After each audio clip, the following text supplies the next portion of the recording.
The thoughts, views, and comments expressed by the hosts, their guests, callers, and advisors on Freedom March are not necessarily those of the management, ownership, or production unit of ILS, the Verizon Media Group. Freedom March is a production of ILTV Studios and cannot be reproduced or represented in part or entirely without the express written consent of the Verizon Media Group. Freedom March is the intellectual property of the Verizon Media Group, copyright 2025. All rights are reserved. The march to freedom is long, and it must continue to evolve. Led by God and grounded in Scripture. The march to freedom must be righteous, with a focus on accountability and sustainability to ensure that we leave no man behind. Have the courage to do the right thing and get yourself a red Bible. As we unleash the minds, you can be confident that the revolution is alive, and we will continue to document it. This is Freedom March. This is Freedom March.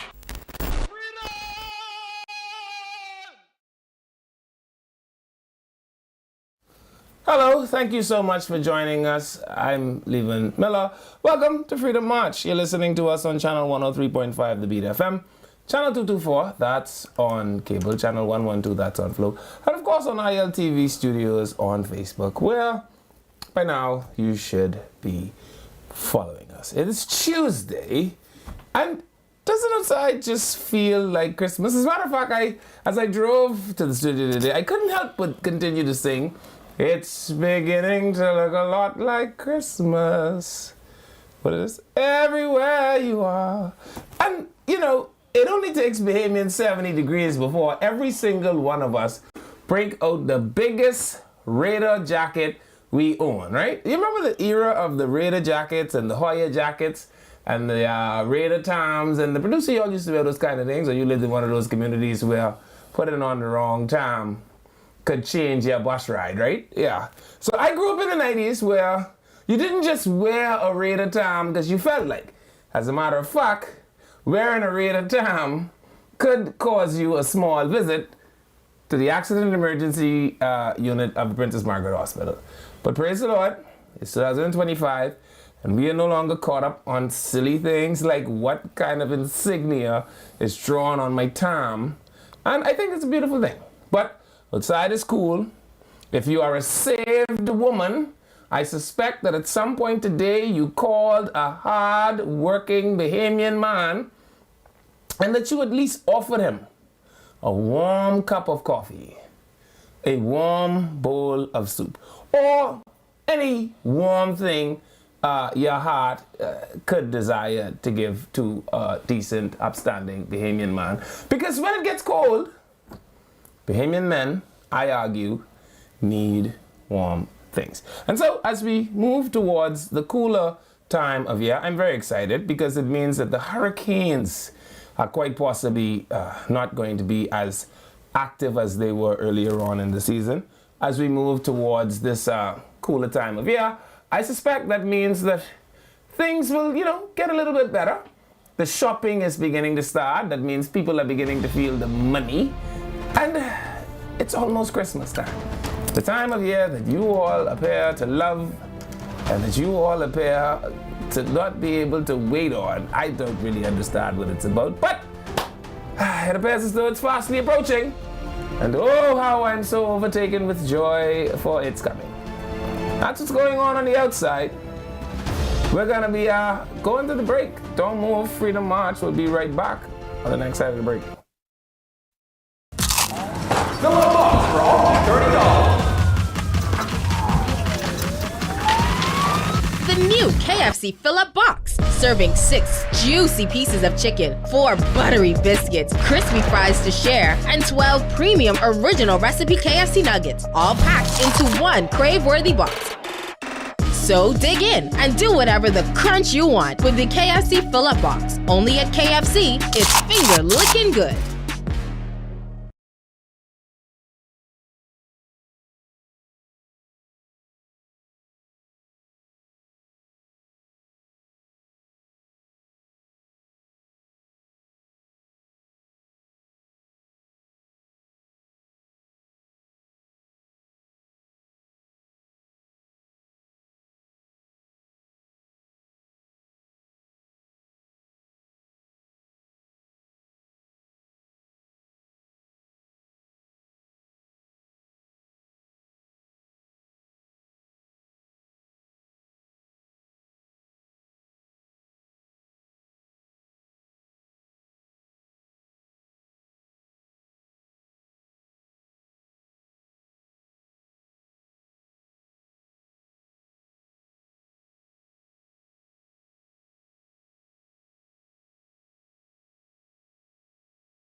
This is Freedom March.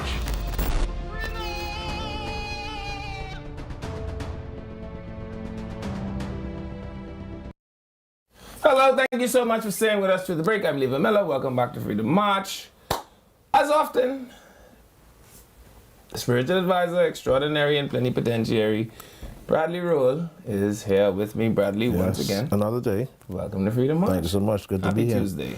Indeed. Same to you. Outside is cold. Did any of the saved women out there call you with anything warm? No. I don't think it's cold, you know. Coffee? No. Yeah? Wow. We have cooler temperatures. These women ain't safe. Well, you know, they may be busy with their husbands and stuff like that. You can't be so busy, Bradley, that you can't make a cup of coffee. This is true. Yeah. This is true. One cup of coffee. Spend $7 on me. Right? Well, that's deep. I feel like how Jesus felt about the woman at the woman at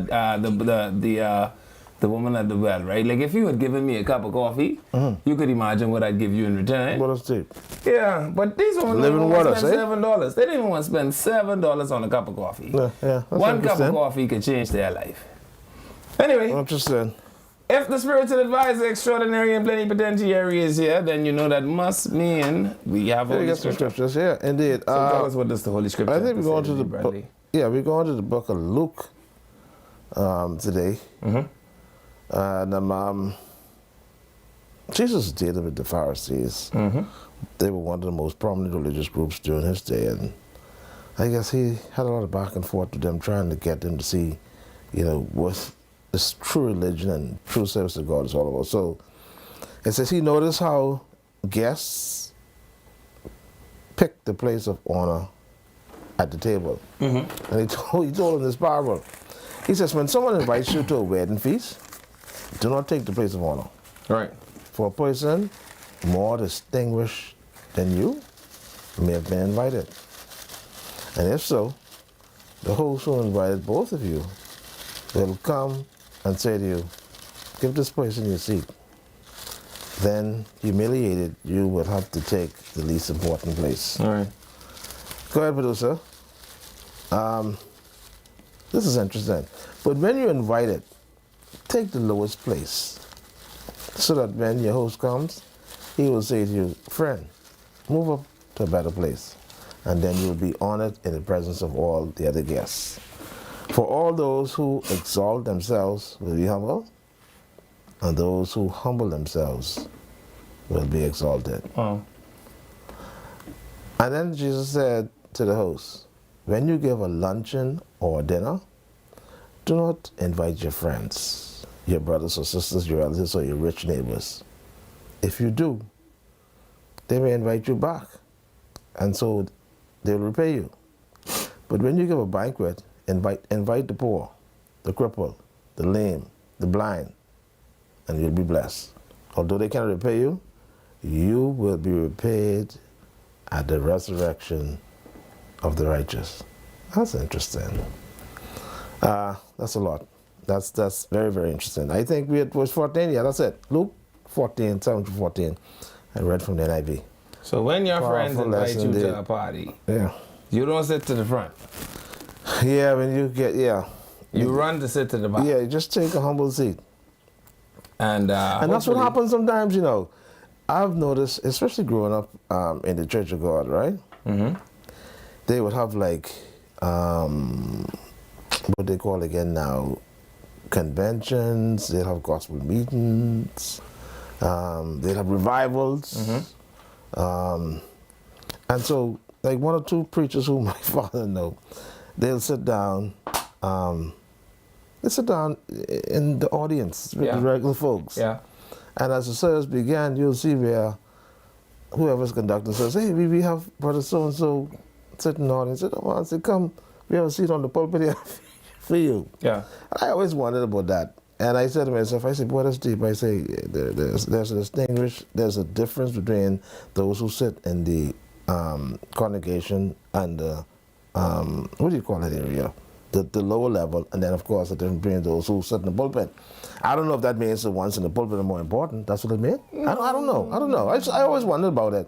That in the audience you have some fellas who seem to be VIPs, and when they notice them, they say, hey, no, man, we want you to come Well, sit they might be right. licensed ministers of the gospel. This is true. Yeah. And most times that it is the Yeah, case. And everything in life has a hierarchy, Right.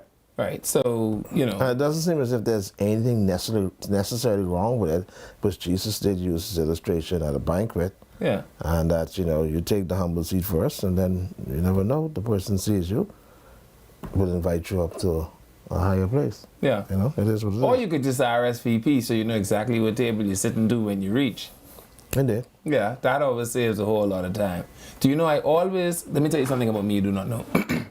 I always make it my absolute business never to cancel on an RSVP, especially if the people who are throwing the party are poor people. You never, even though you don't show up? Let me say it again slowly. I make it my business never to cancel on an RSVP, especially if the people throwing the party are poor people. Okay. Do you know why? Why?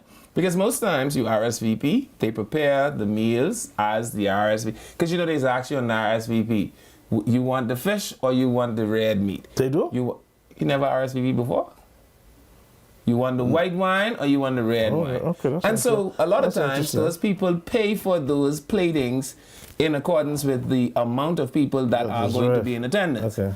And if my friend already poor, why would I make them pay for a plate of food that I cancel on? Yeah. So I always, if I'm going to attend your event, I'm RSVPing, right? And now I have two rules about it. Rule number one is, when I RSVP, my brother, nobody can put me out of here. Oh, because I invited. Yeah. So if things get out of hand and some people have to get thrown out, It ain't if real. you put your hand on me, Shanta Knowles is going to have to pull up here shortly afterwards. Right? That's why I stopped going Coral Harbor, because they don't send me no more invitation. Say what they like. When I used to get the invitation, I used to show up. But the last thing I would do is show up on my own recognizance. Yeah. When I get here, I find out I on a stop list, and then somebody drag me out of here. And I also have this rule, right? Anywhere you think you might get dragged out of, you got to leave one foot of your shoe untied. Because it don't make no sense getting dragged unless they drag you out your shoe. That's how you make a good story out of it, right? Because people are going to say, man, they drag you all these shoes off. Right? Now you could go and say you suffer some damage. So, rule number one, I never go to a party that I haven't RSVP'd for. Two, I never cancel an RSVP, especially if the people are poor.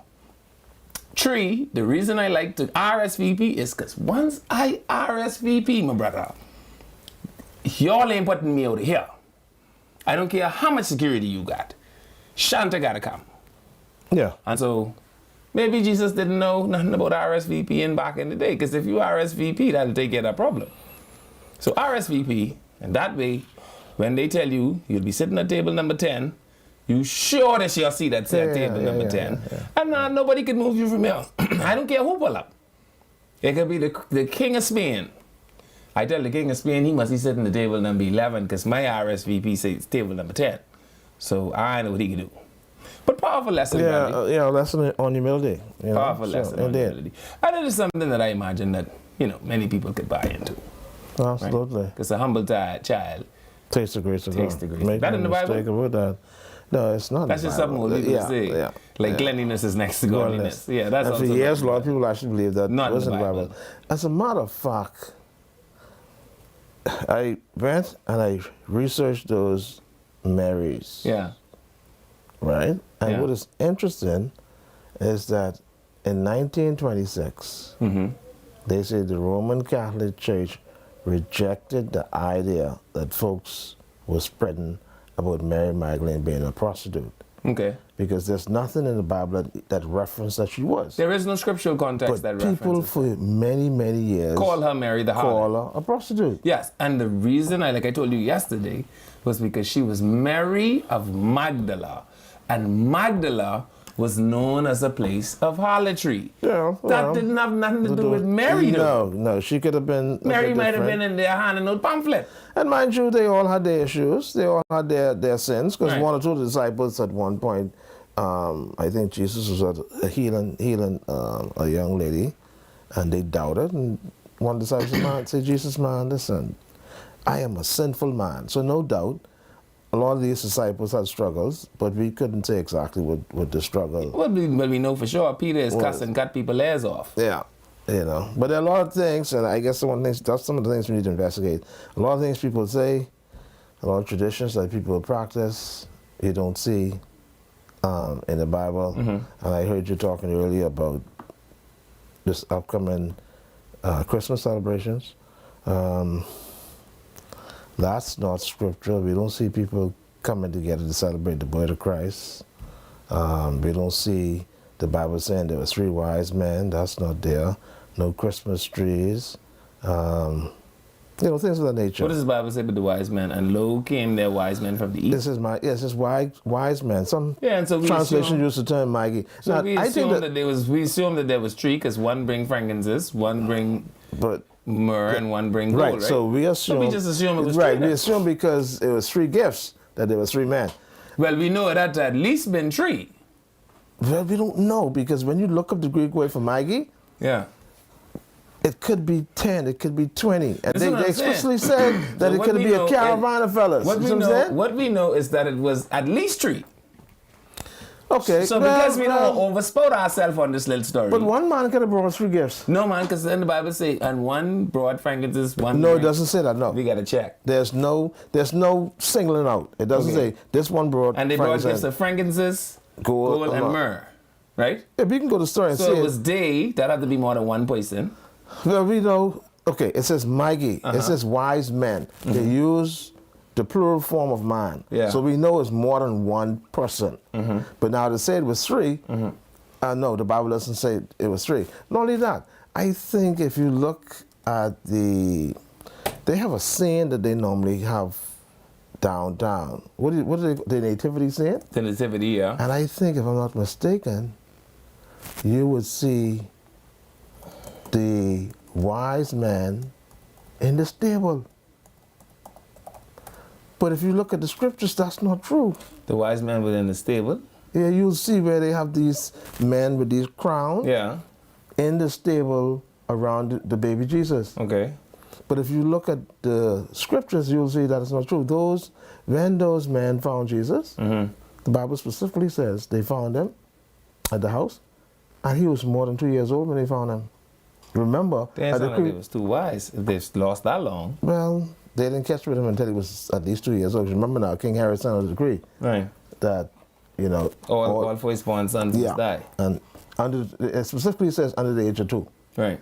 So if you're 2 years and younger, boom, you got to go. Yeah. But yeah, so all these traditions and things that people say, you can't find any Bible. I'll tell you something else you could go check. You know that is the only mention of that Herod in the Bible, right?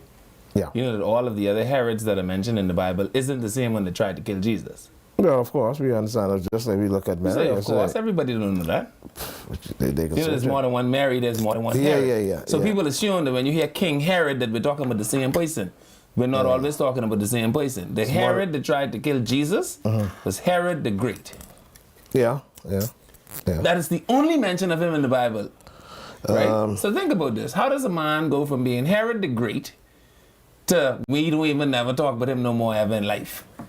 Except for his temperament around trying to kill Jesus erase every single thing else he would have done in history.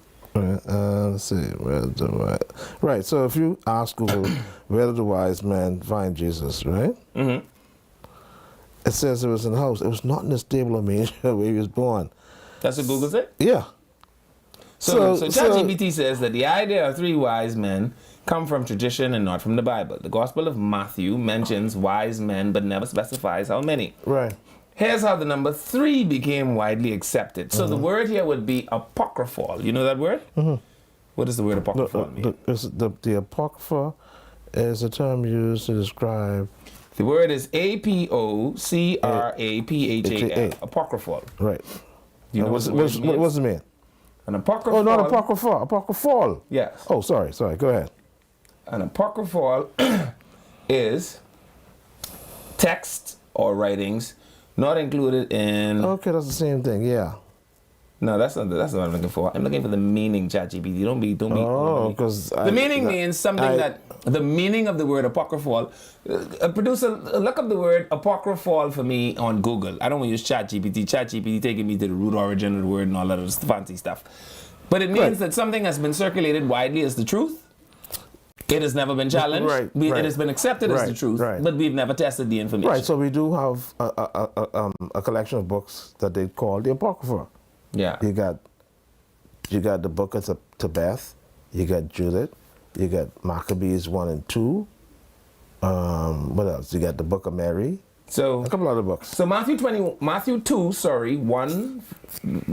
verses 1 through 12 is the only biblical account of the Magi, the wise men visiting Jesus. Right. It simply says, wise men from the east came bearing gifts of gold, frankincense, and myrrh. Because there were 3 distinct gifts, tradition infers there were 3 gift givers. That is where we got 3 wise men from. Right, and so they say, it's amazing, AI is saying the wise men found Jesus in Bethlehem, likely in a house, not the stable or manger where he was born. They arrived sometime after his birth, possibly 1 or 2 years after, when they were warned in a dream not to return to King Herod. So the wise men were directed to Bethlehem, where they found the child. The wise men found Jesus in a house with his mother Mary and stepfather Joseph. Well, why do they use the term stepfather? Well, he wasn't his real father. His father was in heaven. They called Joseph Step. Oh boy, these some immoral people, eh? You let the woman bring you a baby. They call Joseph Steppy. You let the woman bring you the baby and tell you she ain't know. Well, God put the baby in her belly. Joseph do good for letting. Joseph was not the biological father. Okay, so that's cool. Yeah. When you we say found the word apocryphal for them, producer. Put up the word so they could see I ain't making words up. What does it say, Bradley? Was I spelling it wrong? Okay, I misheard the Y. Yeah. A story, a statement of doubtful authenticity, although widely circulated as being true. Right. Right. So it's the same thing, apocrypha. Right. Yeah. So the 3 wise men of or could belonging to the apocrypha. Yeah. Gospel of Thomas, the Gospel of the book so there you have it. If you've learned nothing else from us here at Freedom March today, you've learned the word apocrypha. And of course, as it relates to Christmas, you don't see Christmas trees and stuff like that. Santa Claus does have nothing to do with the Bible. So all this stuff. I don't think anybody doubts that. Yeah, all that stuff is commercialized. It has nothing to do with Christianity. And of course, there's not one passage in the New Testament where Jesus commands his disciples to celebrate his birth. It's not there. He did tell them, though, to celebrate his death. Yeah. That's clear. He says, I want you to do this in remembrance of me. Yeah. So this thing with Christmas, strictly pagan. It is false, originated out of false intentions. Jesus could not die unless he's born. Had he not been born. Yeah. No more Freedom March will be back.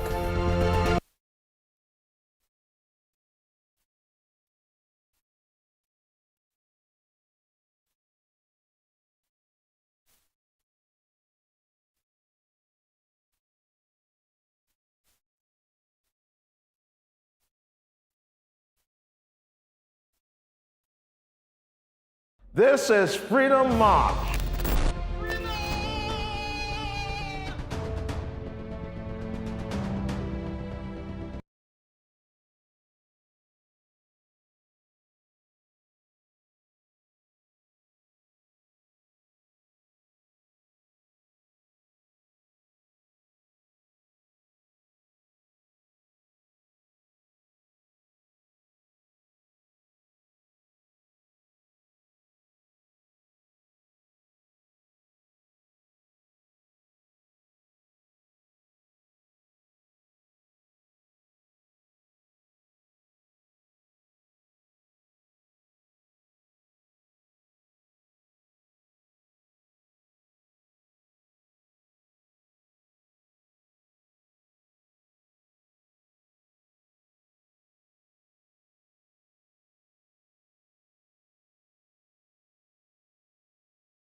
This is Freedom March.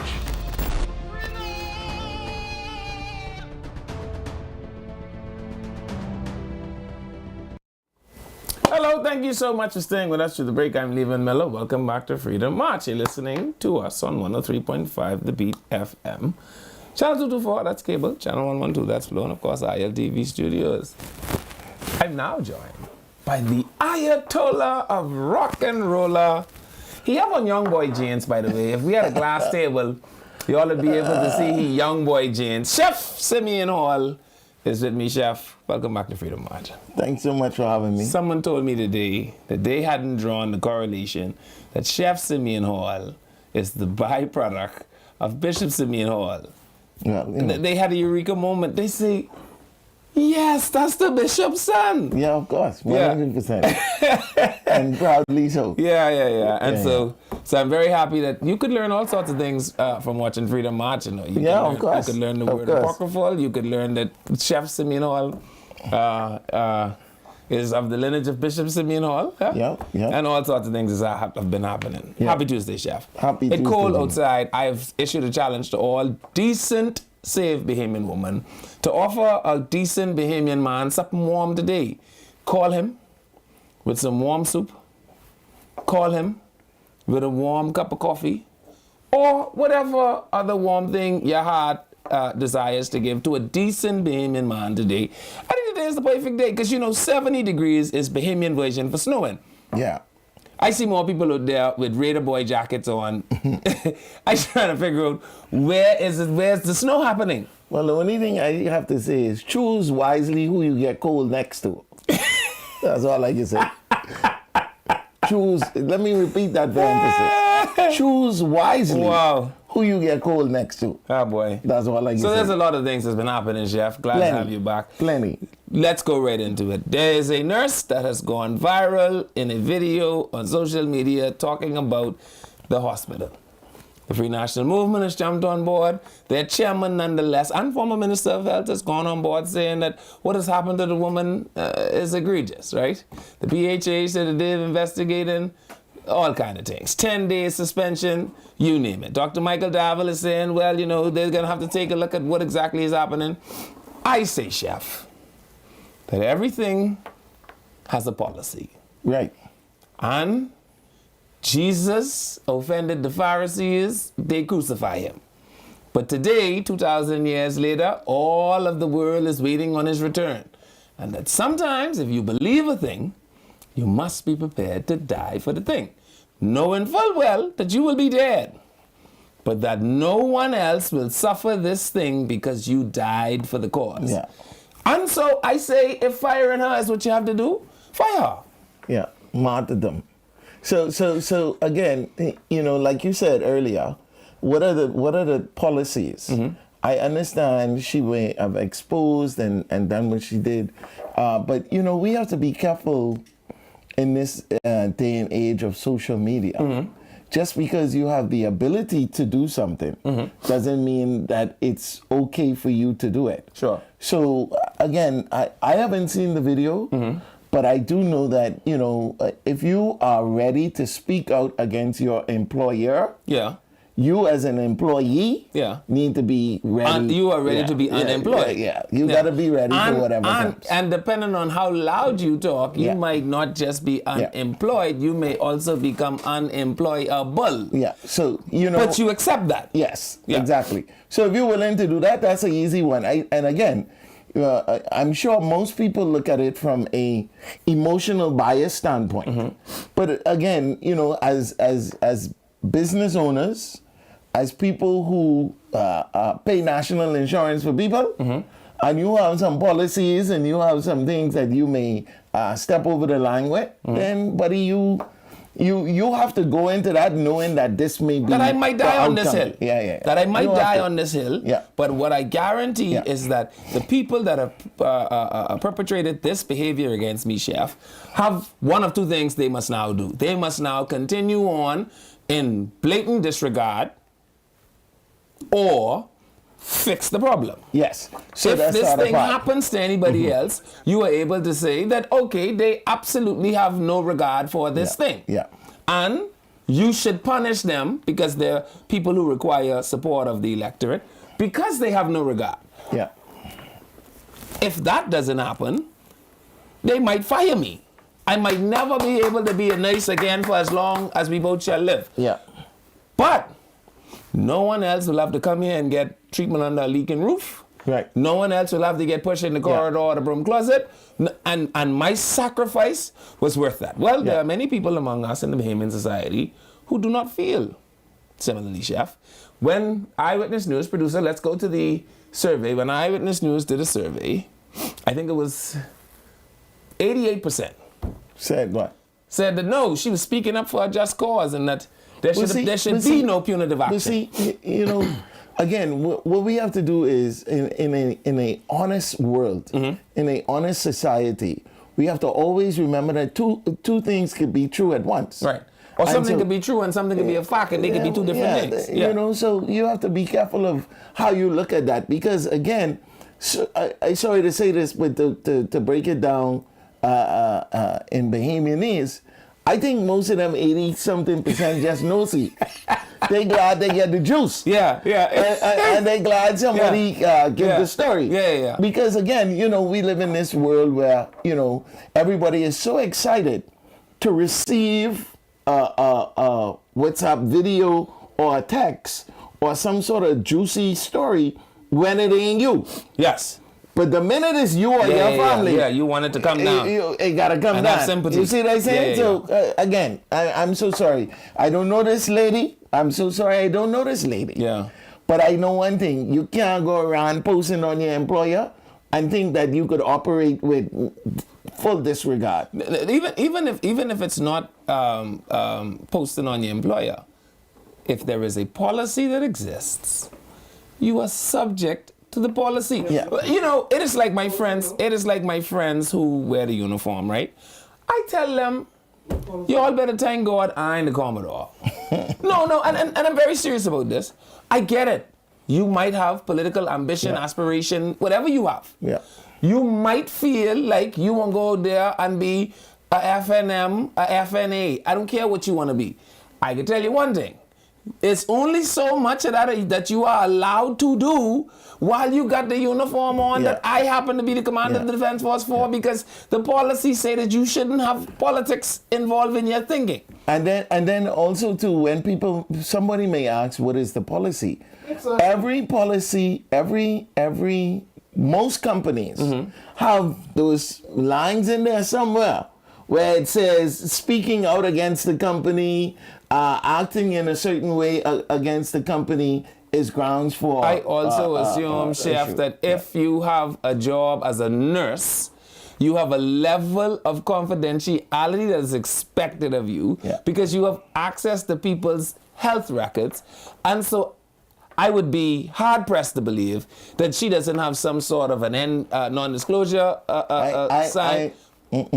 And if you talk, because what else you could talk about next? But you realize now in the day and age that we're in, and I'm sure persons are watching this and probably do some tweaking. But look like you got to put that in there now.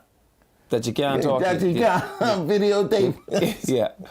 But also let's also give some weight to the fact that whatever she did expose, whoever Needs is to in change. charge, We needs should to also address it. fire that person. Yeah, of right. course. I'm not saying 100%. I'm not saying that the person responsible for the maintenance of the ward or the director of the 100%. PHA or the director of the public 100%. hospital, you probably need to fire that person as well. Yeah. But my friend, there is a way that seemeth right to a man. The end thereof is destruction. Yeah. If you post, you remember when the people up the road here post about the thing what was making the Johnny cake taste good? You remember that? Yeah. And everybody say, boy, they Johnny cake so nice and moist and fluffy. And all that while the thing that was making the Johnny cake so soft and so nice and moist was the 2 can of Shell Tox you had to spray on it to keep the roach off. You remember that? That place going out of business. Yeah. But the person, I mean, the consequence is the same because if you lose your job because the place going out of business and you lose your job because you get fired, you lose your job. Yeah. But you have to understand that is a choice you make for righteousness' sake. Yeah, you definitely have to go into that as an official sacrificial lamb. Yeah, like to Esther. say that Like you know, Esther, I because- am going and to also see the too, king. like you said, you may create an environment where nobody will hire you. Correct. Even though you in the grand scheme of things, your exposing this was good for whatever Correct, for the it greater was. good. But again, I know if I want to hire you now because I gotta walk on eggshells. One Yeah, and two, yeah. I don't know. You might say something what I do wrong and put it out there. So Plus, it might be a you gotta be careful. Plus, it might be a commonly accepted standard. Yeah, you gotta that be all careful. us using little shell talks to keep the Johnny Cake. Because I tell them, I had Johnny Cake from there 1,000 times, and what wonderful moist Johnny Cake it was. I couldn't most believe that the Johnny Cake was saturated in shell talks. Shell talks taste so wonderful. yeah, but again, you just have to be prepared for what the outcome is. And again, two things can be true at the same time. Yeah. So both persons, the head of the maintenance and the person who exposed, have to now be ready for whatever is coming their way. And so to the people that say, oh, get a woman a job back, this thing, that thing, the next thing, I ain't listening to them. Yeah, I don't know. Again, and they may not be business owners and understand the big thing of it. And again, too, if it is a clear violation of policy, she knows Then she you knew was what the falling on the then you sword. knew what the consequence was at She the was beginning. falling on the sword. So I see the director of the port department, Senior Commander Brian Wright, has been getting himself, I don't know, in a tangle up with young people. But I want to say this right out of the gate. I support Senior Commander Brian Wright. Yeah, of course. You want me to say it again? we know that. I don't even know what it is, but support I'm sure. Senior Commander Brian. And I'll tell you why. I've said it 1,000 times before. By every measurement stick in the world, Brian Wright is probably one of the craziest human beings I've ever met. Right? They have another inappropriate TV phrase I could use. But what he also is a fair man. So what? Bring me up to speed. Which of the many things that happened this week we talking about? So apparently there are some jet ski operators who Okay. have had their jet skis confiscated under the authority of the port controller. Yeah. And the port controller is saying that they're doing investigations. And I can tell you from my own account that in my time in a different place, those same gentlemen were running illegal operations or unlawful ones. You see, I like to say it like this when I'm at the watering hole. It's all a ha-ha kiki moment until the police have to pull up.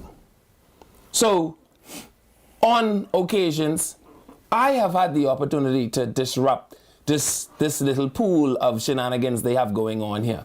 You can't have people dropping tourists off to a private beach in private vehicles to go on private jet skis.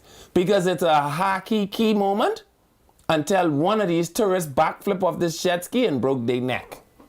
It's always a ha-kiki moment until someone drowned. See, we could ha-kiki until the strobe lights cut on. Now it's serious.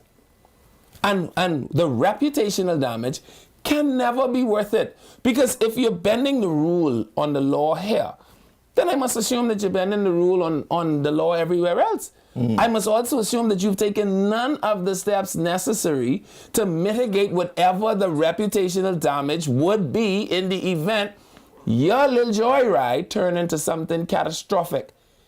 And in his capacity as the port controller, whether you think he's a crazy man or not, he has a duty to the people of the Bahamas to protect an industry that has come under fire. They start a whole unit out on the beach because of unregulated jet skis.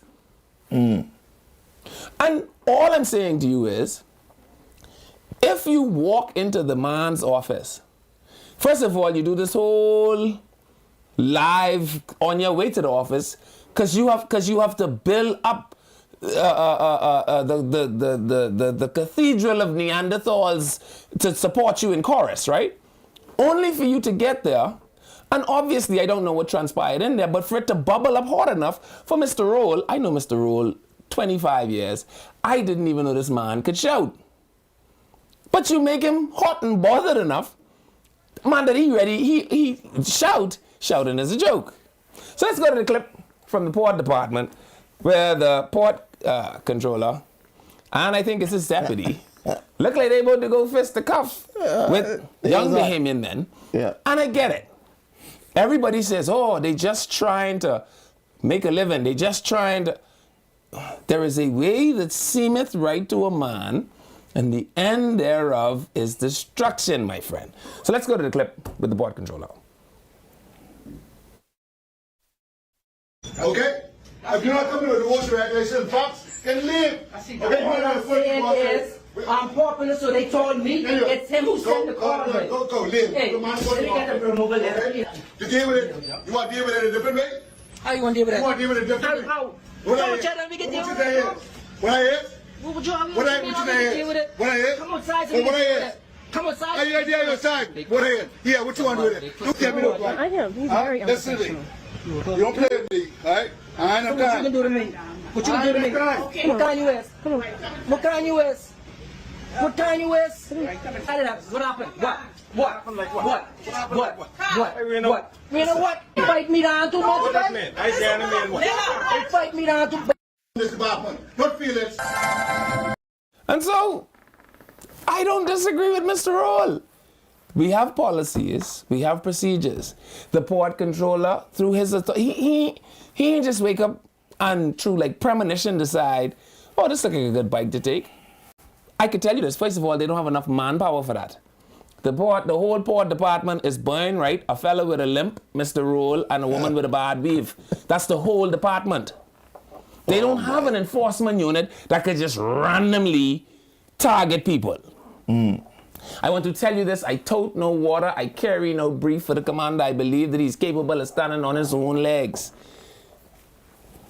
He's down there working a minor miracle, if you ask me. I don't understand how come the whole port department ain't then closed down. It's only 6 of them. The whole port department for the whole Bahamas.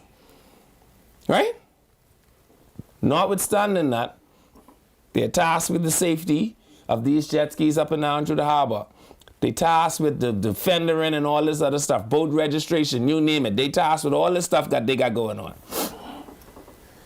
But the people that run these operations, because they realize the inefficiency or the inadequacies or the low capacity of the controller's office, I can tell you from my own experience. They run roughshod up and down the whole of Bay Street. And so if the controller gains some information, well, he has to investigate.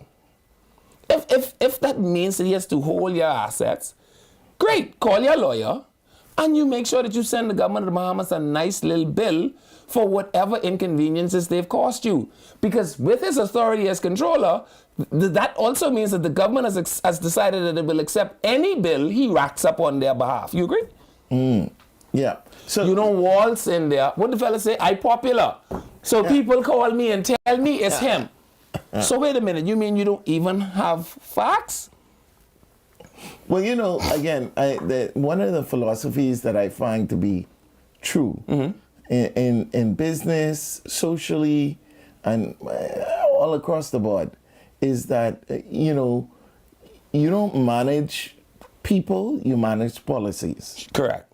You manage things that most of us have signed up for, we have authorized, co-signed, or agreed to make sure that we follow. Sure. And so that becomes one of the biggest issues that we have, is when it's time to follow it. Right. Then we want to say, but, you know, you shouldn't do me like this and stuff like that. I don't know and understand the jet ski world. I know that everybody can be bad, but I also know that if you are operating within the policies and the facts of what you're supposed to be doing, then who could be mad at you? Here's the question: why the controller don't have 100 of these bike tie up? Yeah, but that's if all what he I'm doing saying. is collecting jet ski. That's what I'm saying. Ain't nobody is be madder than somebody wrong. You ever see a wrong person? Yeah. They always mad. Yeah, but Chef, here's the thing. The thing is, right, I watched the commentary throughout social media, right, and it's crazy to me because I see people saying things like, old fellas need to retire, they need to go sit. I agree. I could think about one fistful of old. That don't have nothing to do with the policy unless the That's policy my change. point. That is my point. Yeah. Because a younger man would be out there enforcing the policy. You're lucky it's buying right you'll have to deal with as the controller. If they miss it, make me controller for 2 weeks, I'll have a string of these jet ski tires. As a matter of fact, I would take my whole budget as port controller. I wouldn't be able to pay the janitress because you know what I need to buy me? 2 big fast jet ski to go catch these bunch of jet ski out here that are, and I'm not telling you what I'm guessing. I'm telling you what I see, that are running one of the largest unregulated rackets in this country. So is there a way now for us to help and support jet ski owners in a way that they become more efficient, beneficial, a part of the hospitality product that we have here in this country, or are we just leaving them to But they have 6 done people? that. They have done that, right? So what they have done is the minister, in her wisdom, has started a regulation unit where, you know, they've codified what it is they want jet ski operators to look like, behave like. There's the Bahama Host program they want them to go through, etc., etc. But if you're operating private bikes, you don't have to do any of that.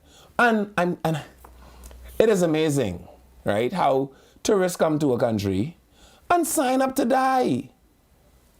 And they just sign. So Pookie, tall boy in blacks, pick you up in a Honda with 3 different colors to take you on a jet ski, and you somehow don't perceive that this might be your last day on night? Yeah, but you know, vacation has a way of making you. When you're on vacation, I don't think there's nobody on the planet who's been on vacation who ain't do something at least semi-sketchy. That's vacation. So, you know, you take some of the thought process when you're on vacation and, you know, you expect somebody who is in charge to be a part of the process to make sure that those things don't happen. But again, on vacation, And what I say to them, Chef, is this, you know, I too am a young Bahamian man. I too understand the difficulty of business in the Bahamas. I understand that no matter how much Michael Alquita say it, there is no such thing as ease of business in the Bahamas, right? It sounds really good on a pamphlet, but my friend, just do me one favor. Call for government building any one day of your life and tell me that you were successful within 8 hours. Yeah, no. Okay. So the ease of business is a farce. Yeah. I understand that. But what you cannot do is add to the complication out of frustration. What you cannot do is put yourselves in positions of liability. What you cannot do is risk other people's lives. You cannot operate jet skis in a way that is considered unsafe. I saw other footage of the same jet ski with the same fella being driven in a manner that is quite interesting, is all I will say. And all I'm saying is we don't know what was reported to the controller. And the controller has one duty: public safety. That and collecting the tuck shop money, because, you know, we just run the place like a tuck shop. So they don't care if the bike ain't wake. You have the license, you just come pay, and then if you don't pay, you pay the penalty. And so all I'm saying is I want people to not just try to lash out at the control of the port. Right. I know from my own interactions with him, believe it or not, in more incarnations than one, I've met Brian Wright at least 3 times in my life, and each time it was in a different capacity. One thing that was consistent is he was a crazy man.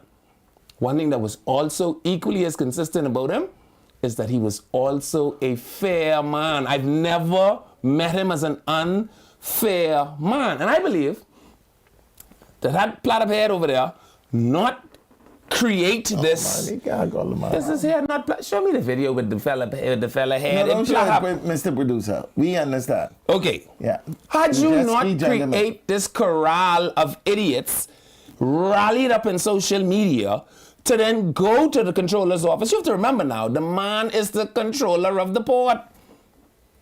Yeah, no. Well, again, these gentlemen the jet ski operators. However, I'm going to call it anymore. I'm going to take that back. No. I can retract that. Please. Because he's a businessman. He's a businessman. Yeah. He's an entrepreneur. Allegedly, because if the bike is having challenges about its registration, is he in fact a businessman? Well, okay. I'm saying to you though, Chef, right, that the young gentleman, right, who I've since retracted the name calling for, but he looked like he could easily be plait of hair through the corner I grew up through, right? Because we have Pookie, we have Tall Boy, we have Blacks, we have plait of hair. And he looked like he could have easily been plait of hair through my corner, right? Because the only thing left to be is American Boy. Y'all never had an American Boy to your corner? I know y'all had American Boy. And I'm saying to you, this thing grew into what we saw from Mr. Roll at the door there. And I do not hold brief for Mr. Roll. But when Mr. Roll asks him, do you want to handle this in another way? I am quite prepared to wager that Rolly was going to call the police. I believe Rolly got Shanton Knowles' number on speed dial. So when Rolly asks him, you want to handle this another way? You can't make me believe a 60-plus-year-old man was thinking about going outside, fisticuff, with a fella he don't know in the middle of Shirley Street. You can't convince me a public servant of 42 years or there's about was contemplating that. yeah. No. And so I believe he just wanted to find out from this fella. Now you rallying up plenty. You don't make me reach for my whistle. Because Brave tell me if I feel like crap. Mr. Roll, I'm going to buy you a whistle, you know. That's just if he had a whistle, this would have gone a whole lot different. No more Freedom March. I'll be right back.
This is Freedom March.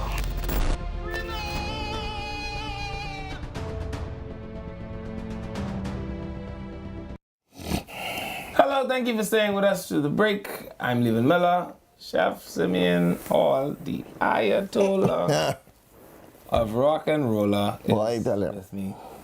Chef, welcome back to Freedom March. Thank you so much. Mr. Producer, I think you need to make sure I play the disclaimer.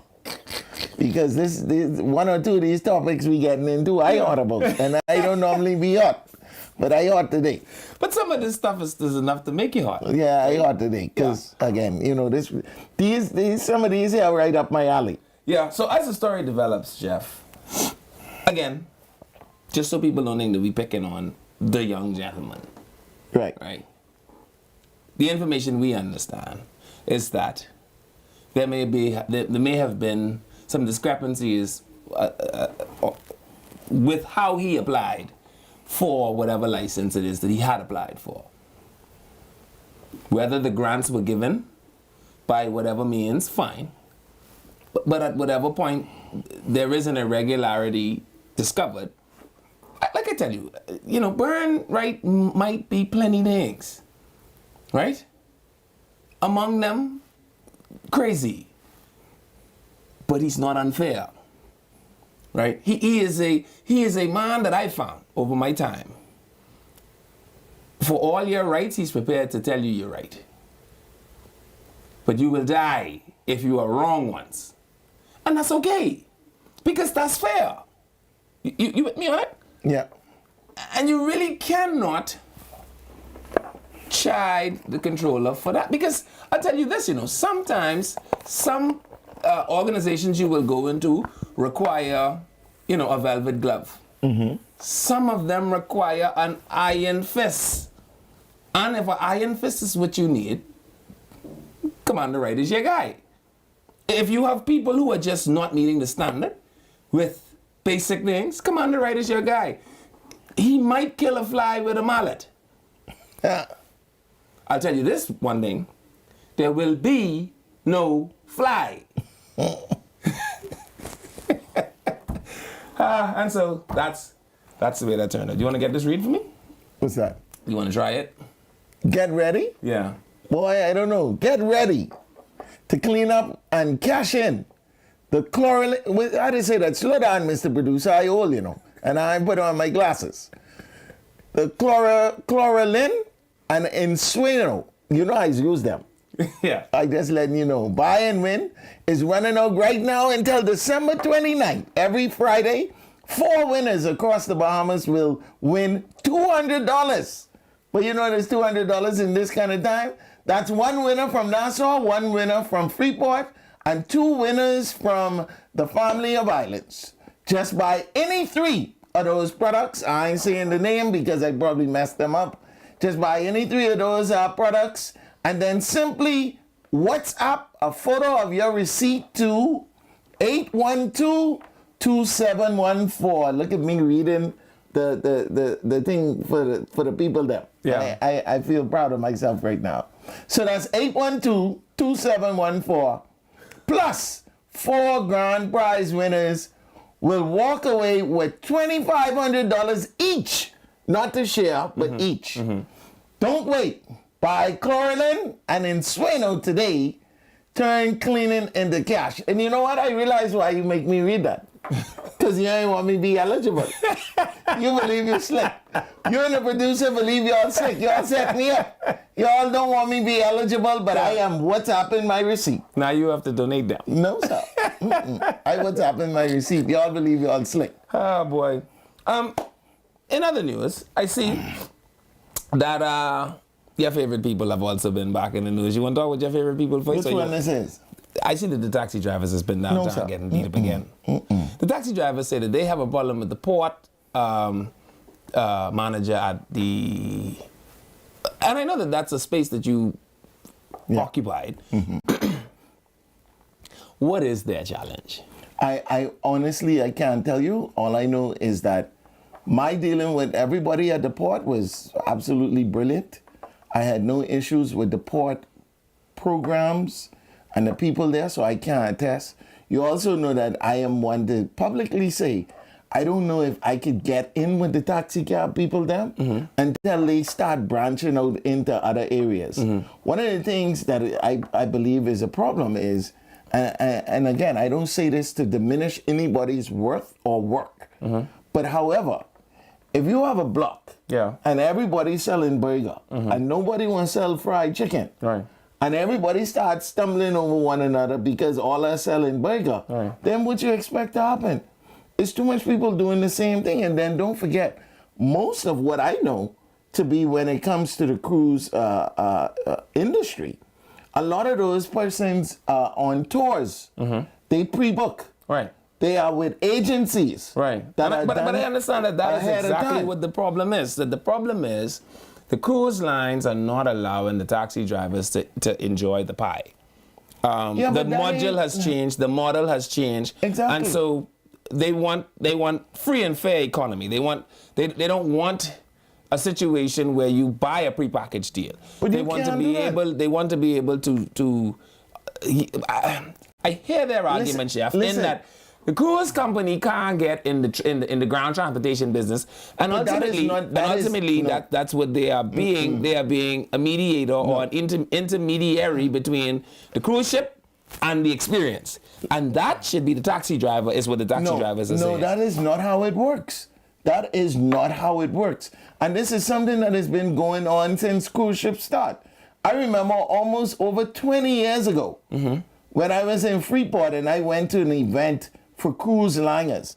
The Bahamas had one of the top cruise ship registries in the world, and we was second to the last and third to the last in tours. Sure. And that is how people make real money when it comes to cruise ships. Okay. You got to be able to book these tours. You got to be able to give on-island experiences that people will now be able to buy into, and that becomes a part of the package. And the only way for those packages to be sold is typically through the cruise line. And that ain't going out to see, But go was to that the always port. the way they did it? Whatever happened to the days when I remember there were days when the Carnival cruise would pull up and you would know that the But cruise that's ship only was a fraction. That the cruise ship was letting people off because droves of tourists would be downtown. But that was only a fraction, and also to be mindful, most cruise ship passengers ain't varying too far.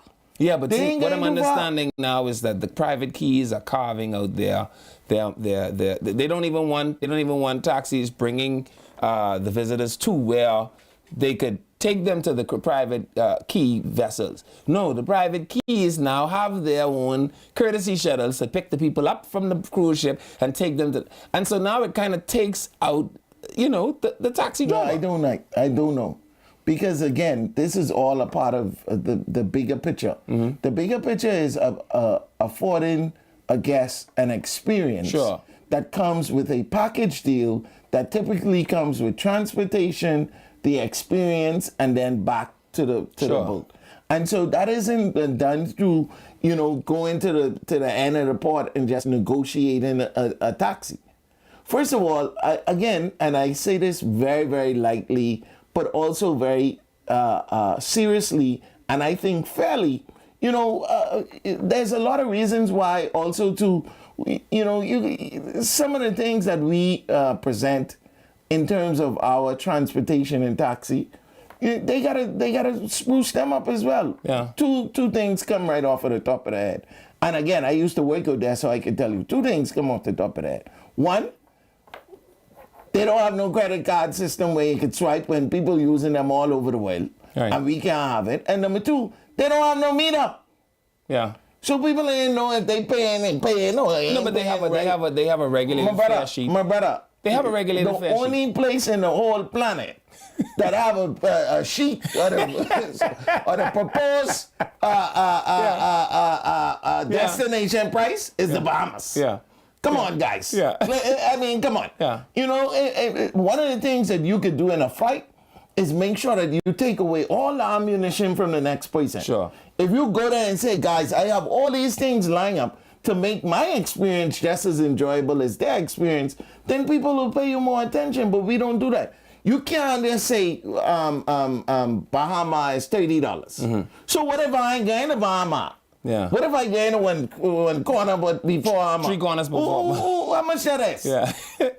Are you estimating this? Are you guesstimating and it this? also helps. Come on, man. It also helps if you don't look like a band of renegades. Yeah, come on. You know, I mean, I saw some of the people out there in the videos, and I thought to myself, No. even if you weren't taking a fare, man, you have to ensure that you look the part. Let's go to the video. Let's go to the video producer of the taxi drivers that were out there protesting. They wasn't protesting, they was fighting. Well, or being fought. but all I know is, you know, again, there is a way that seemeth right to a man, the end thereof is destruction. You follow me? So if you're going to go there, you're going to get your message across. I don't even see you all looking like you all dressed in the dress code. And there is a dress code, believe it or not. Even though I think it is ridiculous that they still make these people wear neckties. I don't know what the purpose of a necktie as a public service driver is. You know, you go to the extreme. Remember those things were introduced when there was nothing. Yeah. And people was coming away in the transportation industry looking In like a t-shirt. Yeah. You mean looking come like on. this? Yeah, come on, guys. Yeah, and so, you know, but the port manager, Mr. Mora, has issued a statement saying that, well, you know, he doesn't think that what the taxi drivers are claiming is fair. We have the clip from Mr. Mora. Nassau Cruise Port is pushing back against claims by the Bahamas Taxi Cab Union that port officials have been uncooperative. Our Laurencia Smith has more in this report. The Nassau Cruise Port Chief Executive Officer Mike Mora Jr. is defending the port investment and support of the taxi industry following Sunday's protests when members of the Bahamas Taxi Cab Union blocked the entrance of the port for nearly 2 hours. The demonstration led to a brief clash between union members and the police, while several individuals reportedly handcuffed in the process. The port says it spends over $500,000 a year to maintain a stage area for licensed taxis, which is cleaned daily after drivers leave. It also pays the taxi union to provide dispatchers, a role normally handled by the Road Traffic Department, at no cost. Union President Tyrone Butler acknowledged that the port covers these expenses, but maintains that drivers are calling for better working relationships with port management. This taxi union is not going to be shaken down by the port. I mean, we're not saying that we wouldn't work in tandem with them to compromise, but we don't want it to be a one-way street. We're not going to be dictated to. Everything should be negotiated. Lack of parking was another major issue raised by drivers. Mora Jr. says $50,000 has been budgeted to upgrade the Cali Dock leisure area for taxi operators, with design plans in the works for the past 6 months. Butler, however, says drivers have been waiting for more than a year and wants to see those promises fulfilled. I've had a couple of meetings where they keep saying, "Oh, we're waiting for the architect to get back to us." We send the architect drawings out to tender. We're just waiting for them to get back to us with a price. There's all kind of delay and all kind of promises. The cruise port executive also noted that taxi drivers are a vital role to the country's tourism industry, just like retail, entertainment, and food vendors. They added that we believe the role of taxi drivers play is creating a positive visitor experience and simply asks for mutual respect and cooperation as we work together to give every cruise passenger a safe and memorable visit to the Bahamas. Laurencia Smith, Eyewitness News. And so right away, Chef, my problem with the taxi drivers is they seem to want all for nothing. Yeah. You have a room that the people just pay for, and that they also just pay someone to keep it clean. I suspect outside of that, you all would have it in ruins. You have not built the port.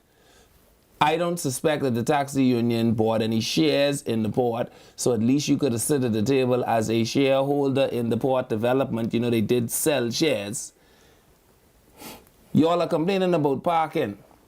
My brother, if they make me prime minister for 2 days, day number 1, I make abortion legal to 21 years old. So if you look at Pookie and he look like he ain't leveling off by 16, you could have bought him. Day Number 2, I buy a helicopter because there's no way I could be Prime Minister of an archipelago and don't have a helicopter. Soon as I land back in Nassau on my helicopter though, the next thing I do is move all that bunch of silly, ridiculous taxi parking from off of Bay Street. That they could just park there ad infinitum and never, ever, ever move. And park all along the wharf and never, ever. It is bad for commerce. Yeah. Well, one of the things I think that we have to all remember is that nothing is given and afforded to us automatically. You are in a system that has competition, there's competitive entities within that travel system, and people have to be mindful of that. It cannot be that, like you said, I can't see how they can talk, but there ain't no parking. Because I'm almost saying from the Hilton, yeah, I'm almost saying the largest percentage building, yeah, the largest percentage of parking in the downtown area is for taxi cabs. I don't think that you could probably even fact check that. That's absolutely true. The next thing is, again, you have these experiences that the guests get to decide whether or not they want to do. But then again, for me personally, you have oversaturated an area of one small area of the whole big picture. Take some of them same people who fighting and let them do some inner city transportation. That's my point. You got 190,000 at least adults who need to do between 5 and 10 movements a day. Just calculate what the movement of ridership will be on that daily. The second thing I want to say is, see, I have a difficulty with panhandling Negroes. All right? Had the taxi cab union, the tour and livery union, or even the Vendors Association been serious about these groups actually being more than pawns in a scheme, when places like the port them sell shares, when they sell preferred shares, you and your membership, you all go and swallow up a bag full of them. That way, when you speak as somebody that has some authority to speak, because you actually have vested interest in this thing. Yeah, but and they have to consider your interest, because your interest could be brought up at annual board meetings, etc., etc., etc. But what you want to do, you want to run your business. But you will only put in the same amount of investment as me who come in there to go buy ice cream from the Greek ice cream woman, right? My brother, you don't get no special privilege. You lucky be letting you park this old smoky Mitsubishi here. Yeah, I again, that is a part of the problem. Have you exhausted all of your revenue streams and capabilities as a taxi cab person, as any individual in the Bahamas? If you could come to me and tell me that this is the only way for you to do it, then I would support some of this. Have you seen what we have permitted the taxi drivers to do at the Arawaki?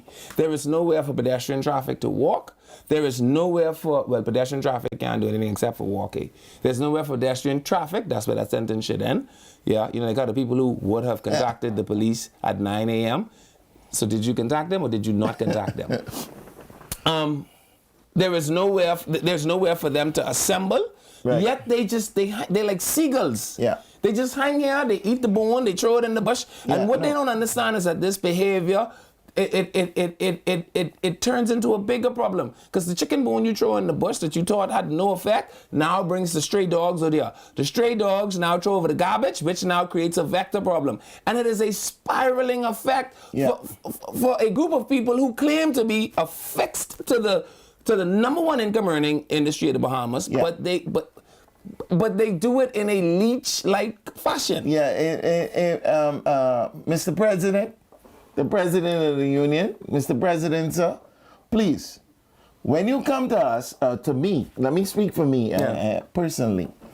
If you come and you said we've done all that we can in all the other areas that we could, then I would definitely, I'd come out there and help you fight the fight. No, them police have nightstick, chef. Don't follow that. There is so many more avenues that we have not done anything with.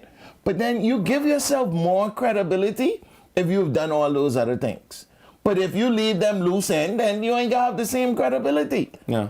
I tell you, I might be the worst person to talk about taxi because I ain't over that $30 yet. I live in the back of the airport, and 2 times the taxi cab people quote me the same price as it is to get to Atlantis to go to the back of the hotel. That's almost the same amount of money. That's almost the same amount of money as it take to go one way to Andrews. No, man, come on, man, you can't do that. $60, it costs $90 to go one way to Andrews. Come on, man. Yeah. Oh boy. So again, and then when you go in the thing that some of the taxis smell like cigarette. Some of the man, come on, man, you all gotta clean up everything. Let's make sure the way that we do one thing is the way that you do everything. Cigarette ain't bad. If it smells like cigarette, that's okay. Sometimes it smells like something a little worse than cigarette. Yeah, well, I whatever it is a service. It is a part of our hospitality product, and we need them. Yeah. But we also need them to be fair across the board. Yeah. Don't just row for one piece that you feel is the piece that only can benefit you. But the rest. Yeah. Take some of them same people and allot them to any inner city transportation, exhaust that, exhaust all the other possibilities that are out there for them to have revenue. Yeah. And then I think you would have even more credibility. The taxis could even have a meeting with the controller of road traffic about a courtesy shuttle system around between Bay and Shirley. That they run on a schedule. Yeah, that they run on a schedule. And they launch from the Porterski dock or somewhere so around you can't just say, oh, you want to fight the port. What about all other things? You ain't doing nothing with that. Yeah. So while we're talking about inadequacies in access to service, I see that the BREA, you know who that is? The Bahamas Real Estate Association president, Carlos Sweeting, is reported as saying that Airbnbs have absolutely impaired the home inventory and exacerbated the seller's market. Sweeting, who was responding to comments made by Keith Bell, Minister of Housing and Urban Renewal, that there is a worsening housing crisis that has caused crowding and rent rises, said Airbnbs have absolutely distorted the housing market. If you do your own research, go on Airbnb, Vrbo, HomeAway, and then there are a couple other local companies that have popped up that are doing vacation rentals where they take on vacation rentals and they handle everything from booking to cleaning to replacing the air conditioner to servicing the pool pump. There's a couple of locals that are doing the all-in-ones, and you will be surprised to see what is out there being rented and where. Vacation rentals are popping up over the island, including in the inner city.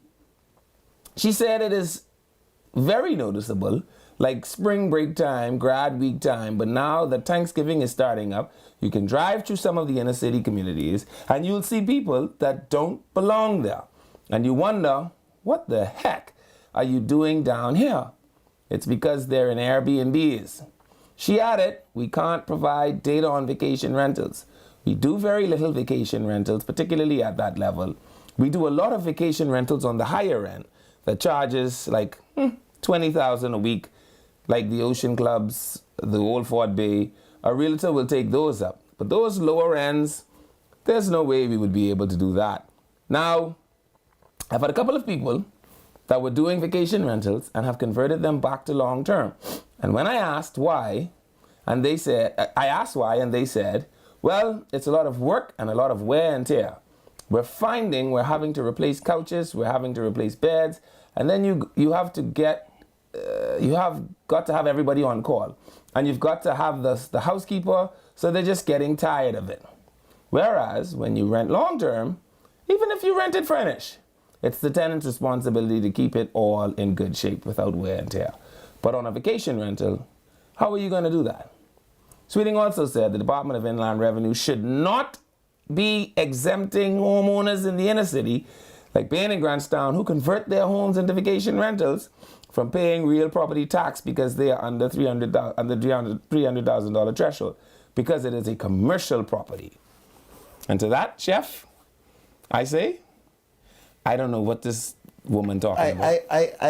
Again, I'm so glad that thing, come on. Oh, thank you, Jesus. Oh, God, you was a good God. We come back on the next side of the break. We got more show. Holy Spirit. On the next side of the break, we're gonna talk about the BREA president. Oh, boy, glad. Because I don't. God's still in control, because I was just. We'll do a little bit of birthday shout-outs when we get back on the next side of the break. Don't move! I've got Chef Simeon Hall here.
This is Freedom March.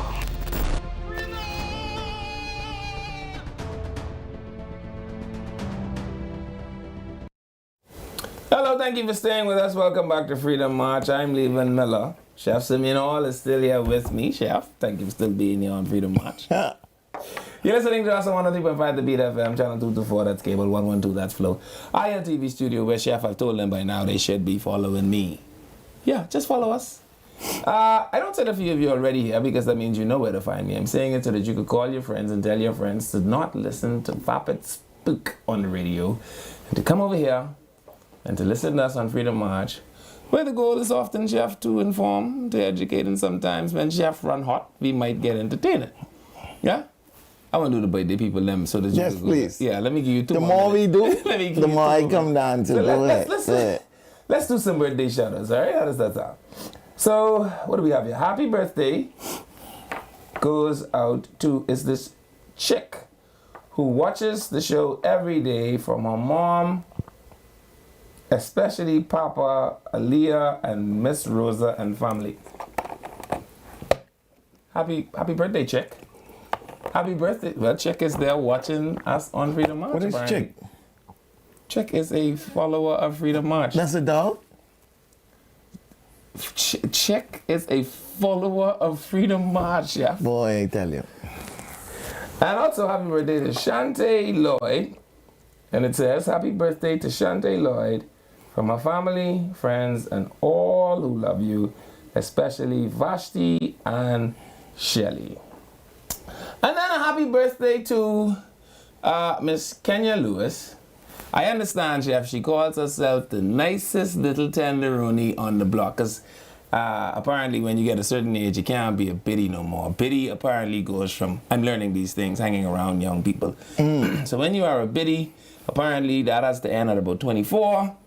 And then 25, you they don't call you anything, so you go through that little window between 25 and 26. But once you get over 27, see, you're not an old bird, right? You're 27. You're not a biddy because you're older than 25. But apparently she is the nicest little tenderoni on the planet. And today is her birthday, and so we say happy birthday to Kenya Lewis, who also watches Freedom March. Good job, Kenya. Feverishly, nice. I'm told. And nice. She said, make sure you send my birthday shout out. Okay, well, there you have it. I live my life in fear of people on the birthday shout out list. As a matter of fact, it's one of the most important things to get to on this show, apparently. So, Chef, the president of the DREA says she don't know what the white people doing with y'all in Bain Time. So. Because I don't know how else you look at people and tell they shouldn't be here. Yeah, okay, here's a couple of things with this. And again, I don't usually get bothered, but when you start talking about classism, elitism, and all them other isms, then that is get under my skin. Okay, yeah. So to have somebody who is in a presidential capacity say stuff like this, you know what I always have a problem with? I always have a problem with when I go someplace and I'm mad at something, and I don't see nobody else mad at it. Yeah. That's be my problem. Yeah. Like, everybody should be mad at this. Yeah. This is not something that you say. And Mom, I say this as respectfully as they will allow me to say on the radio. She white. So, Mom, are you suggesting that as a Bahamian, which I only assume that she Based on is, her last name. Carla Sweden, Yeah. are you saying that you can't go to these places? Or that certainly she wouldn't be. Or you wouldn't fit in, or you wouldn't Or she walk? certainly Oh, come wouldn't on, be that's walking. not something that you print. Yeah. I said this in the last time I was here. People need human chat GPTs.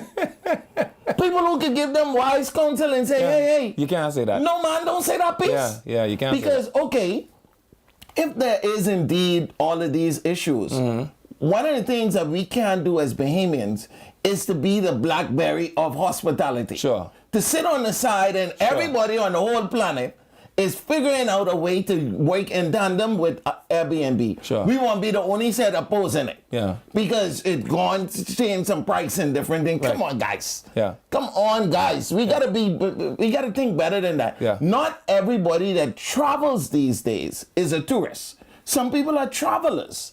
They are looking for experiences. And so to look for those experiences, they don't want to go in a hotel. That's why Airbnb around. They won't go where the flavor is. Okay, so ma'am, how you can say this?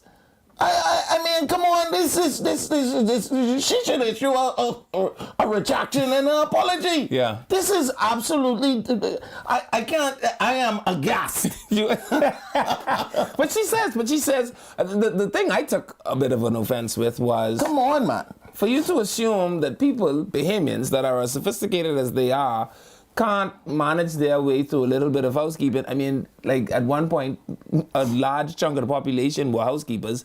You're trying to tell me that they can't manage a little bit of housekeeping, replace a couch and a mattress here and there? Well, I don't even know if that's what she's saying, but again, that's what she said. She said the people going back to long-term rentals. Yeah. Because when they realize that But that is for some people. I know for a fact, I have colleagues who their only job is managing Airbnb property. Listen, I know. That's all they do. I know people who are property owners that have been long-term property owners for a long time. Also, and they tell me, Miller, if they ever rent their apartment to any single family, it'll never happen again. There are some people who they love this Airbnb because of what it provides. Not just that they don't want to deal with the long-term, etc. So there's a flip side of it. The best way to have credibility is to talk all of it. Yeah. Don't just make it seem like everybody coming out of the Airbnb because of all these problems. What about everybody who moving into Who's it, staying man? in? Or who's staying? And also, hold on, let me say this part. Ben and Grandstown who convert their homes to rental because they are under the 300,000 threshold. Ma'am, not all hosts in the inner city under the 300,000. No. But that was the other thing. That was the other thing that I took some offense with, and I'll tell you why. Right? It is amazing how the people who assume that because they can afford $20,000 a week stays believe that somehow makes them a super Bahamian. And what I mean is this. So let's just say you have a woman that was married to a man for 40 years of her life. That man dies, his life insurance pays off the mortgage to the house that they've been mortgaging for 25 years of their lives.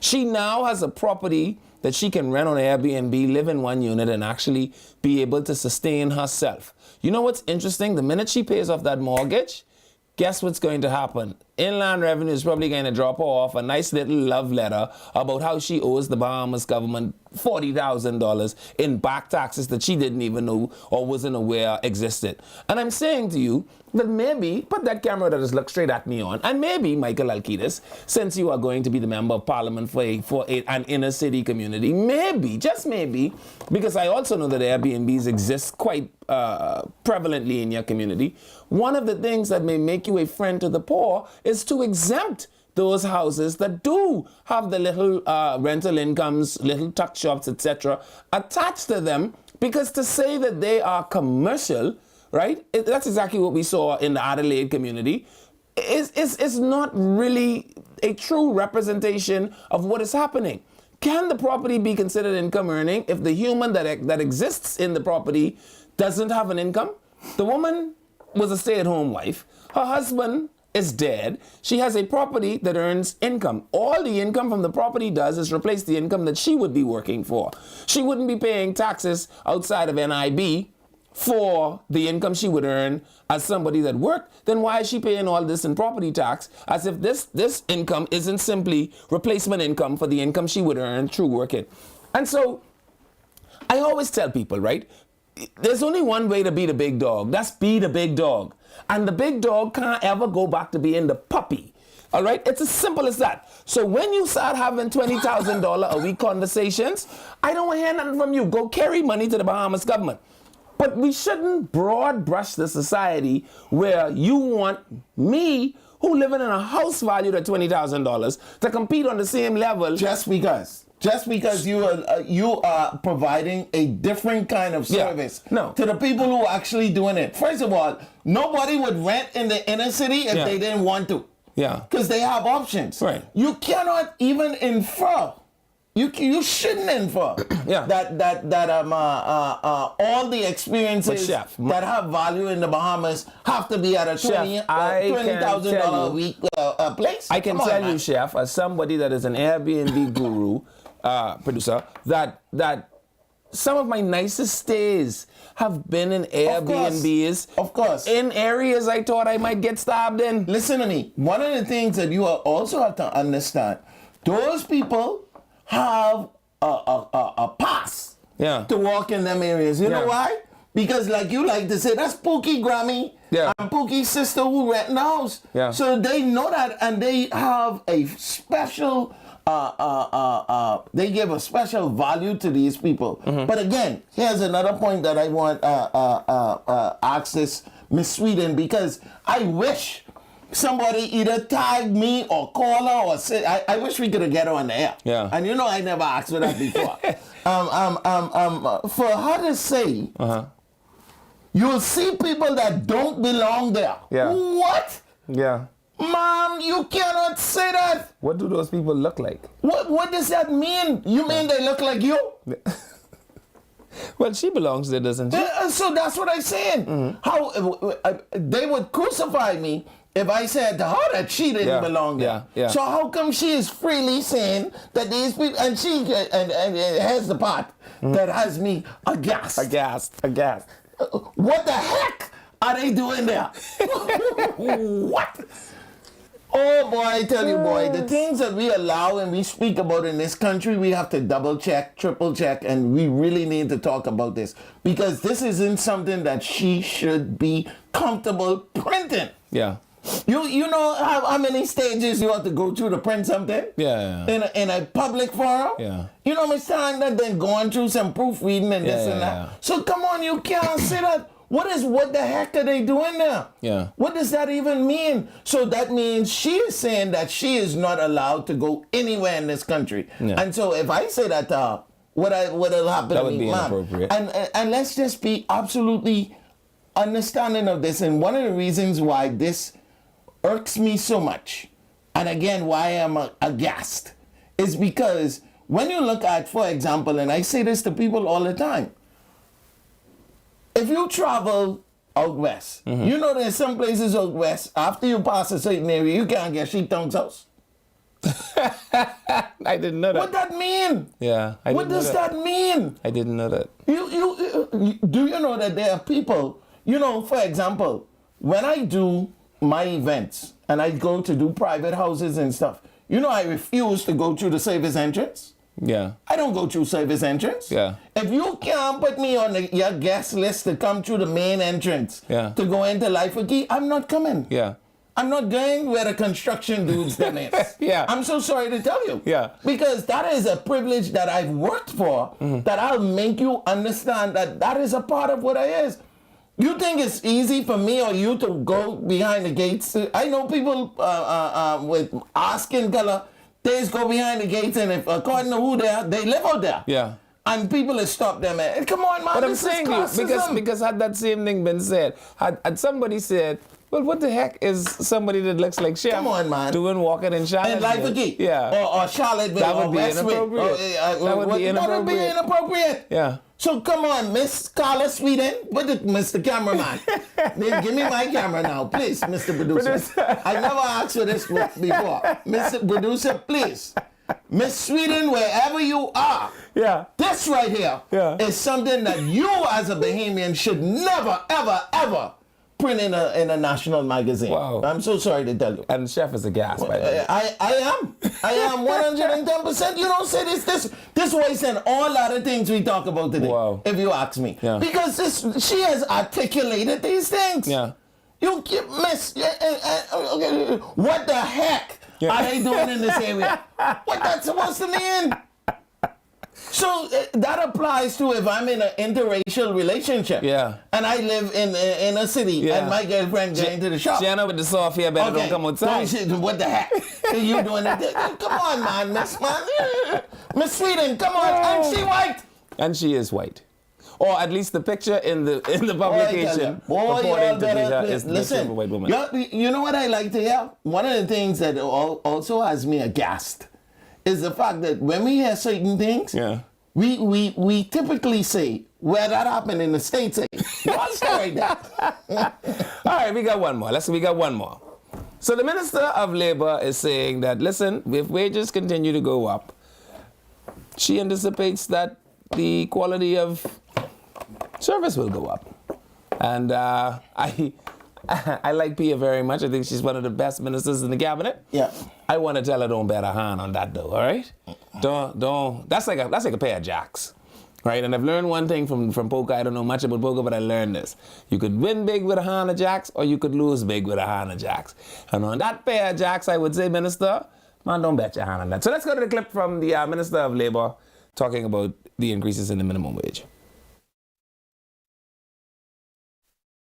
Services Minister Pia Glover-Rose says the second wave of service-wide promotions are underway. The ministry has executed about 4,000 promotions to date. It's a robust exercise that Glover-Rose says is being done to facilitate growth and succession planning within the public sector. Promotions are ongoing in the public service. It's consistent. But then there are special exercises. So what we have going on right now is our second service-wide promotion. You would hear me speak often that service-wide promotions had been paused during the last administration. We resumed those service-wide promotions. Service-wide is a promotional exercise in the public service that allows public servants to be moved up naturally every 2 years. That had been ceased. The last exercise we did was a double, and now we are back on track. So we are where we need to be on schedule with service-wide promotions, and that exercise is going on now. We expect for delivery early in I would say Q1 of 2026.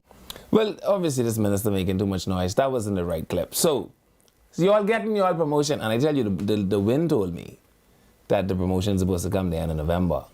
So I want all my friends who getting the extra thing in December plus the promotion in November to don't play when they see me at the watering hole. Make it so, my friend, yeah? All right, so this is what the article says. A cabinet minister says higher wages must be matched by increased productivity from Bahamian workers. Pia Glover-Rose, Minister of Labor and the Public Service, told the Bahamas Chamber of Commerce and Employers Confederation, National Conclave of Chambers of Commerce, that business owners are generally willing to offer better pay and benefits if they see better performance and output from workers. She said the government is partnering with the National Tripartite Council to find the right balance between raising wages and improving productivity. To support that effort, it has recently launched the National Productivity Task Force, which will eventually become a National Productivity Council, an organization that will help drive productivity at a national level. You're gonna have to tell me what does that mean? What the heck does that mean? While we're working with the NTC to look at how we should increase wages, we also have to balance that with our focus on productivity. That is why just 2 weeks ago, we launched the NPT Force, which will have a trajectory toward the NPC, of which the BCCEC will play a significant role. Mrs. Glover-Rose also noted that the Bahamian workforce is lacking in soft skills, the basic professional habits and personal qualities that make employees effective and employable. To address that issue, she said the government is working to strengthen soft skills development through the National Training Agency and other programs to help individuals become better prepared for the workplace. When we look at our country in terms of the employability of our skills and our people, I touched on soft skills. Soft skills are the basics that we find so lacking in our national workforce, and that includes work ethic, coming to work on time, dressing appropriately for work, said Mrs. Glover-Rose. In my time, that was the standard. We learned those values through our high school and junior secondary education, but now there's gaps in our soft skills: work ethic, professionalism, communication, and emotional intelligence. We are seeing gaps there. So the government is working to assist with the soft skill development for persons who are post-secondary and didn't quite get it through our National Training Agency. So you got to teach them that twice? You got to teach people how to say good morning twice? Yes, ma'am, twice? I can tell you one thing. What used to make the Bahamas the place that attracted employers both locally and internationally, unfortunately, we are losing and in some instances we've lost. And that is exactly what she's talking about. Yeah. Our willingness to be hospitable, to be engaging, to be good at service. Yeah. That's not organic anymore. So it ends by saying, we should expect to see a number of positive changes in the Department of Labor, starting at home in the administrative public service, which affects all departments and agencies, Inland Revenue, Customs, and I want to say in every government agency, the interfaces with the public, We realize that when we talk about improving and strengthening our economy, we have to help our business organizations to improve and strengthen as well. And that is always fiscally related. So where there is efficiency, there is speed with accuracy, and where there is accountability. Man, Pia getting good, eh? You think she was able to rhyme that like that? I like Pia. Man, that was amazing. That is how the government is working through our digital transformation to positively affect the nation. I want to read that little piece again. It says, so where there is efficiency, where there is speed with accuracy, and where there is accountability, that is how the government is working through our digital transformation to positively affect the nation, especially our private sector. Pia need to be a human ChatGPT from Sweden. Wasn't that wonderful? But I want to tell the minister that I think even then that it is a yeoman's task that she's taking on with trying to suggest that we are going to somehow correlate. My dear, I want you to tie it to something else like inflation and the cost of living. Do not attempt to attach increase in wages to Negroes adjusting their behavior. I don't know about that. That is too far deep rooted. Yeah. Just to say that the pay is going to do it. Also, when you look at the cost of living and everything else that is attached to that, I don't know. And also to the fact that you're playing catch up. Yeah. That is also going to impact it. Yeah, but I'm saying, Chef, okay, I get up. So I have a degree in psychology now, right? Yeah. And so I understand that there's something that's called intrinsic and extrinsic motivational factors. Right. I understand that there are some people like Chef who just want to make sure that no one nowhere in the world could ever say that they ate at his restaurant and it wasn't blissful, right? Or absolutely captivating. They want to make that intrinsically motivates you. You would do that for free. Right. Then there are some people who, great chefs, depending on how much we charge for this job. So I get it. There are two different types of people. Yeah. What I also want the minister to be very cognizant of is that some of these rats you can't shock into changing their behavior. No. Only thing you can do is kill this rat with current. Yeah. No. Because you have to shock him and shock him and shock him and shock him until he die. His behavior will simply not change. Those people are called deviants. Yeah, I don't think that is going to be automatic, and I also think there are so many other factors that impact productivity, etc. And one of the things that I want to emphasize as well is that we also need to hold foot to the fire some of these employers that do not create the working environment that people want and can excel and be productive in. Agreed. One of the examples that I love to give is one time when I used to do consultation, which for the record I do not do anymore. The gentleman said that the kitchen was slow. He didn't understand why the food was taking so long, and he was absolutely, flabbergasted on, the lack of productivity. I go and I do my assessment. As soon as I walk inside the kitchen, I realize that the oven only have one shelf in it. It's supposed to have 4. The 6-burner stove, only 4 working. So that means 2 ain't working at all.